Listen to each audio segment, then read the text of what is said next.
पढ़ेंगे यहां से, यहीं से पढ़ेंगे। ठीक है। लेखक कह रहा है कि और सभ्यता, ठीक है। संस्कृति हमने ऊपर पढ़ी कि संस्कृति क्या है, कि जो योग्यता आग और सुई धागे का आविष्कार कराती है वो भी संस्कृति है। जो योग्यता तारों की जानकारी रखती है वो भी संस्कृति है। और वो भी जो योग्यता मतलब महामानव से, किसी महापुरुष से लोगों का कल्याण करने के लिए उसका सब कुछ त्याग करवा देती है, ठीक है, वो भी संस्कृति है। और सभ्यता, सभ्यता क्या है, इस संस्कृति का परिणाम है, ठीक है। सभ्यता किसका परिणाम है, संस्कृति का। जैसे मान लो हमारे खाने पीने के तरीके, ठीक है, हम क्या खाते हैं, क्या पीते हैं, कैसे रहते हैं। हमारे ओढ़ने पहनने के तरीके, हम क्या पहनते हैं, क्या ओढ़ते हैं। हमारे गमनागमन के साधन, हम किन साधनों से आते और जाते हैं। हमारे परस्पर कट मरने के तरीके और हमारे एक दूसरे के साथ जो हम हिंसक व्यवहार करते हैं वो, ये सब हमारी क्या है, सभ्यता है।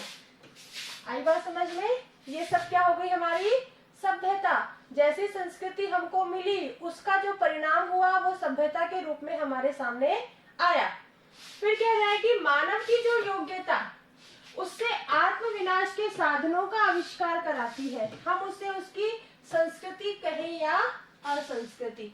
मान लो मानव मनुष्य में योग्यता है, बुद्धि है, प्रेरणा है, उसके बल पर वो क्या कर रहा है, अपने ही आत्मविनाश में, अपने आप को ही, इस संसार को ही नष्ट करने में लग गया है, ठीक है ना। किसी न किसी कारणों से वो अपने आप को नष्ट करने में लग गया है।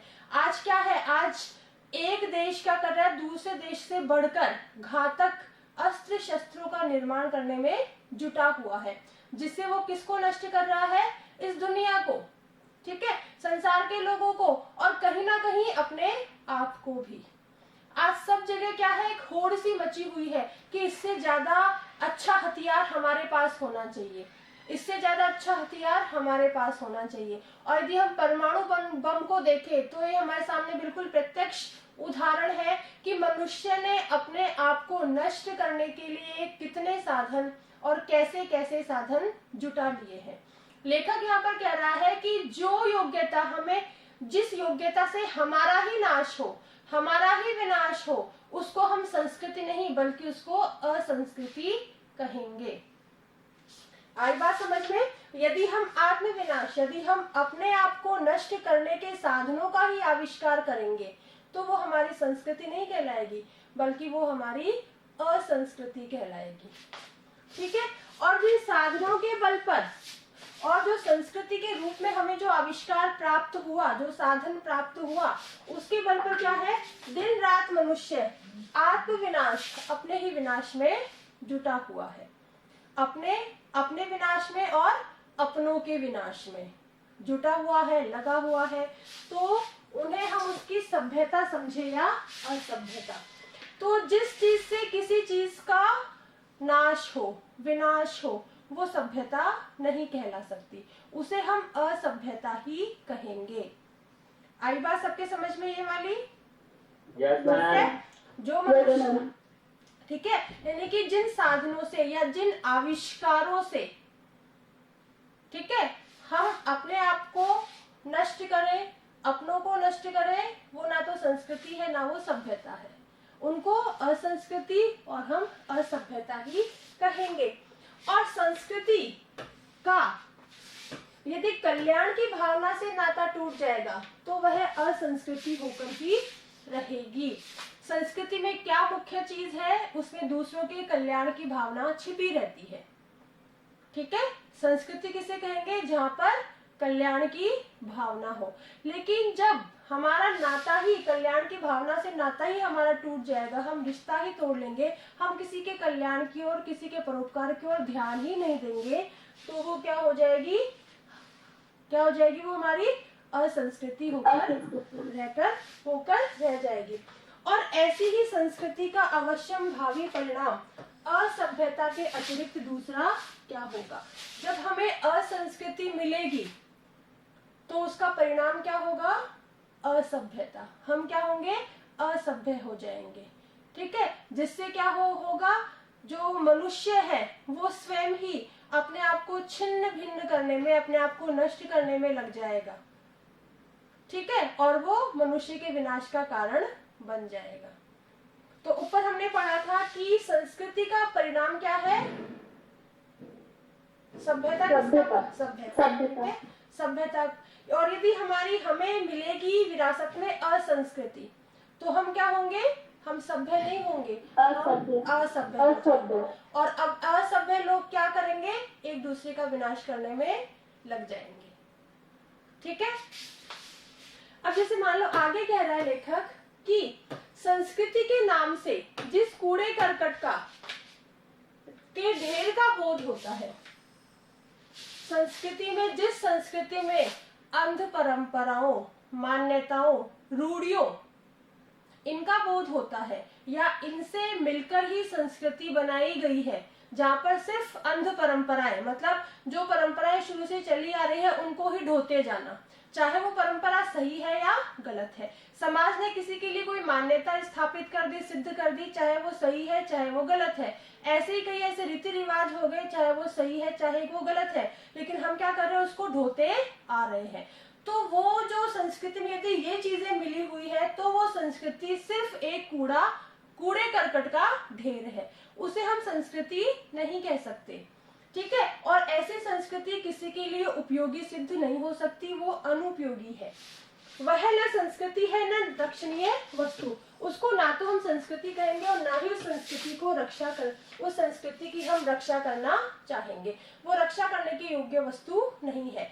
उस संस्कृति में ऐसी चीजें मिली हुई है जो रक्षा के योग्य नहीं है। वो जरूरी नहीं है कि अगर चीज गलत हो तो वो हमेशा ही गलत रहे, उसको सही ना किया जा सके, ऐसा नहीं होना चाहिए। यदि ऐसा है तो वो संस्कृति नहीं है और रक्षा करने की योग्य वस्तु भी नहीं है।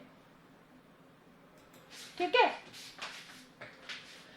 क्षण क्षण परिवर्तन होने वाले संसार में किसी भी चीज को पकड़कर बैठा नहीं जा सकता। आज क्या है, संसार में पल पल में परिवर्तन होता रहता है। आज संसार का स्वरूप, चुनौतियां, ठीक है, जो उसकी मतलब मान्यताएं हैं, ये क्या है, निरंतर बदलती रहती है। किसी एक चीज को हम पकड़कर नहीं बैठ सकते कि इसको पकड़ के बैठ गए तो इसको तो हम मतलब इसको बदलेंगे ही नहीं, ऐसा नहीं हो सकता है। आज संसार क्या है, जिंदगी है, संसार है, ये सब चीजें क्या है, परिवर्तनशील है। निरंतर नए नए परिवर्तन हम लोगों के सामने आ रहे हैं। तो वहां पर हम किसी भी एक चीज को पकड़कर बैठ नहीं सकते। फिर कह रहे हैं कि मानव ने जब जब प्रज्ञा और मैत्री भाव से किसी नए तथ्य का दर्शन किया, जब भी महापुरुष जो हमारे संस्कृति में हुए, ठीक है ना, और उन्होंने अपनी बुद्धि से और मित्रता के भाव से जब भी कोई नई वस्तु देखी, जब भी कोई नई चीज देखी, तो उसने क्या है कि तो उसने कोई वस्तु नहीं देखी है, तो उसने कोई भौतिक वस्तु नहीं देखी है। भौतिक वस्तु जो हमारे आसपास रहती है, जैसे मान लो भौतिक वस्तु में तुम्हारा ये बोर्ड भी आ रहा है, ये एसी भी आ रहा है, चेयर भी आ रही है, ये सब चीज किस में आ रही है, भौतिक वस्तुओं में आ रही है। तो महापुरुषों ने मानव कल्याण के लिए कोई भौतिक वस्तु नहीं देखी है, उन्होंने अपनी बुद्धि से, ठीक है, अपने दूसरों से, इस संस्कृति के सभी, जो हमारी संस्कृति है, इसमें जितने भी लोग रहते हैं, उन सबसे मित्रता के भाव से जब जब किसी नई चीज को खोजा है या किसी नई वस्तु को देखा है, तो वो स्थूल या भौतिक वस्तु नहीं है, उसको नहीं देखा, जिसकी रक्षा के लिए दल बंदियों की जरूरत है। और उस स्थूल या भौतिक वस्तुओं की रक्षा के लिए क्या होती है, समूह बना दिए जाते हैं।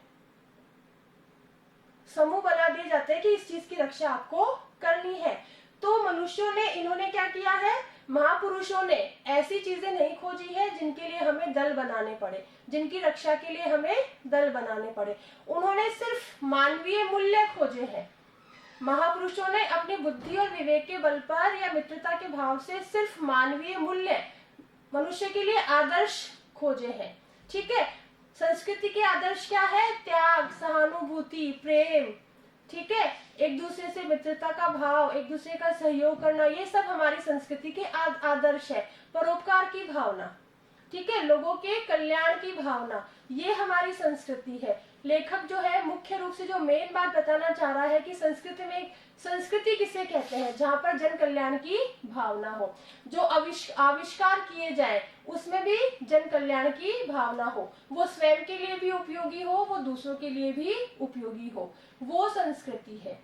तो महापुरुषों ने क्या किया है, कभी भी कोई स्थूल वस्तु या कोई भौतिक वस्तु नहीं खोजी है जिनके लिए कोई दल बनाए जाए, मतलब जिनकी रक्षा के लिए समूह बनाए जाए, भाई नहीं ये एक विशेष वस्तु है, इसकी रक्षा आपको करनी है, और अलग अलग समूह में लोगों को बांट दिया जाए, ऐसा बिल्कुल भी नहीं है।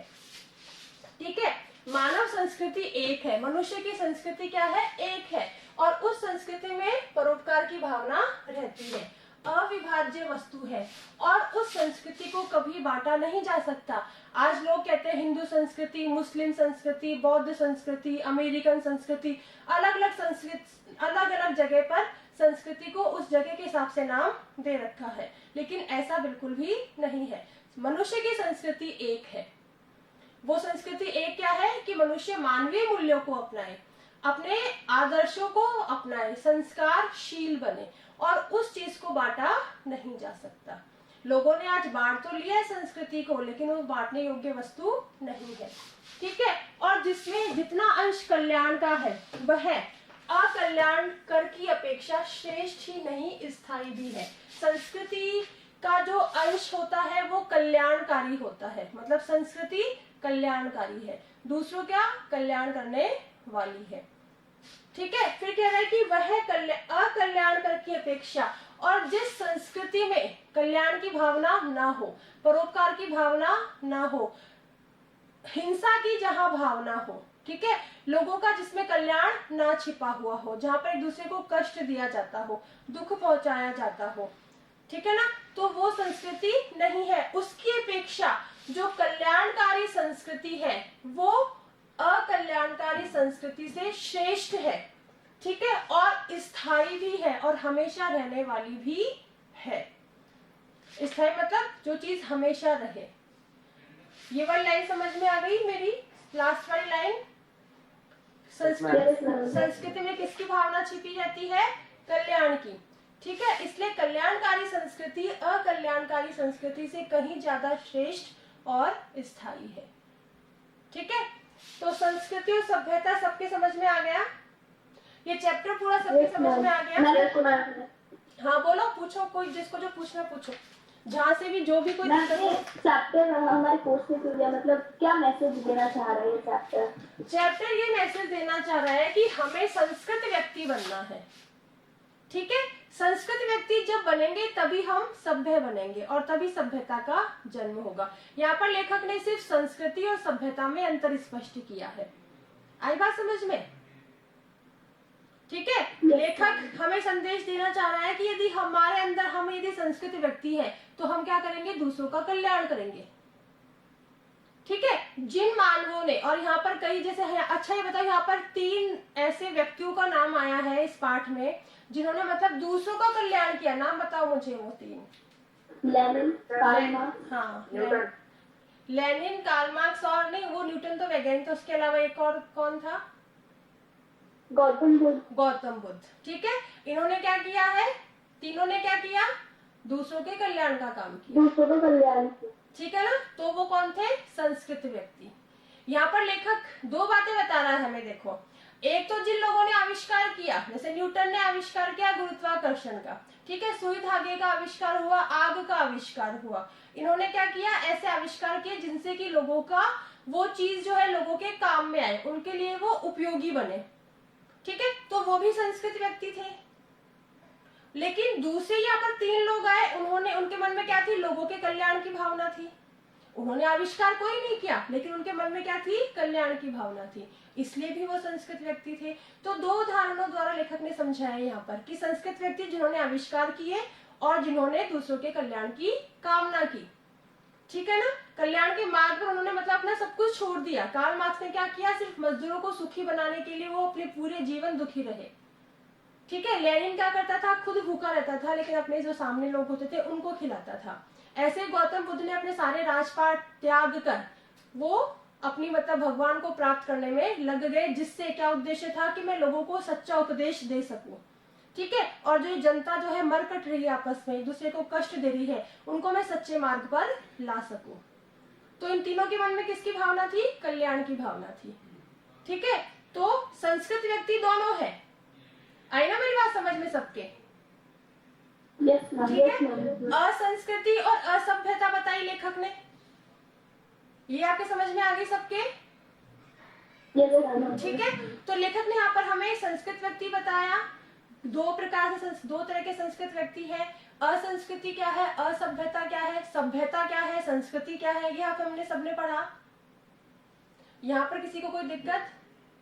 ठीक है, फिर मनुष्य की संस्कृति एक है। लास्ट में क्या कह रहा है वो? संस्कृति सबकी एक है। आज हमने संस्कृति के नाम पर कई मतलब संस्कृति को बांट लिया है, ये हिंदू संस्कृति है, ये मुस्लिम संस्कृति है, बौद्ध संस्कृति है, लास्ट में वो भी बता रहा है। लेकिन मनुष्य की संस्कृति एक है, जिसमें कि उसके संस्कार हो, ठीक है, जिसमें उसके आदर्श हो, जिसमें वो मानवीय मूल्यों को अपनाए, और उसको बांटना बिल्कुल भी संभव नहीं है। आ गई बात सबके समझ में? Yes yes ma'am. तो इस चैप्टर को अब एक बार खुद अच्छे से पूरा पढ़ लेना। इसमें कई आपके ऑब्जेक्टिव क्वेश्चंस बनेंगे, बनाना, अंडरलाइन करना मेन लाइनों को। ठीक है, अब अपन क्लास अपनी होगी मंडे को। ठीक है, बाकी एक से तुम लोग आए मंडे रहे को हो। तो छुट्टी होगी ना जन्माष्टमी? हाँ, जन्माष्टमी की छुट्टी है। फिर 2 को या 1 को होगी, और 1 से तो 31 को होगी। 1 से तुम लोग आए रहे हो। ठीक है, यस मैम। चलिए बेटा, बाय सबको। Bye ma'am. बाय बेटा।